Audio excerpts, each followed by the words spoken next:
আচ্ছা, আমরা এখন আছি পিপি 101-এ। 101-এ আমাদের একটা অ্যালার্ম আসছে গতকাল, সেটা হইতেছে যে AHU01B, the blower is faulty. এটা আমরা কয়েকবার চেষ্টা করছি, প্রতিবারই এটা ট্রিপ করছে। হ্যাঁ, তো আমরা এসে প্রথমে ভাবছিলাম কি সমস্যা, কি মোটরে হইলো বা বেল্টে হইলো। তো পরবর্তীতে আমরা মোটর চেক করলাম, বেল্টও চেক করলাম, সবই ঠিক আছে। আর এখানে আমরা একটা দেখলাম, রানিং করলে মোটরটা চালু হওয়ার সময় তার 2-3 সেকেন্ড হামিং হয়ে বন্ধ হয়ে যায়, ট্রিপ করে যায় একবার। ওই আমার মেন ডিস্ট্রিবিউশন প্ল্যান থেকে ট্রিপ করে যায়।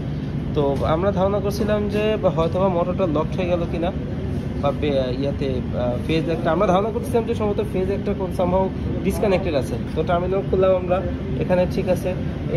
এটা অবশ্য কাজে লাগে নাই, এটা খুললাম। তো আর এইখানে আমরা এই যে টাচ লাগছে, টাচ লাগছে কোথাও। আচ্ছা, ঠিক আছে। তো পরবর্তীতে আমরা দেখলাম এই ব্রেকার অন করে ওখানে যে ম্যাগনেটিক কন্ট্রাক্টর আর থার্মাল, এই দুইটা দেখলাম ঠিক আছে। তো পরবর্তীতে আমরা দেখলাম এখানে যে বাস থেকে পাওয়ারটা আমার মোটরে গেছে, এইখানে একটা ফেজ পুড়ে গেছে। একটা ফেজ পুড়ে এখানে ওই যে ডিসকানেক্ট করা যে লাল অংশ কালো হয়ে আছে, ওইটা পুড়ে ডিসকানেক্ট হয়ে আছে। তো আমরা এখন এটা খুলতেছি, খুইলে আমরা হয়তো এই তারটাকে আমরা ইউজ করতে পারবো। সম্ভবত আমাদের ধারণা এটা লুজ কানেকশন থেকে হিট হইতে হইতে মাথাটা একটু পুড়ে গেছে, শর্ট সার্কিট। ঠিক আছে, আমরা দেখি আমরা এটা কি করা যায়। আচ্ছা, তো আমরা পাইছি এই যে কন্ট্যাক্টটা, এই কন্ট্যাক্টের উপরে প্রায় 2 ইঞ্চির মতো পুড়ে গেছিল।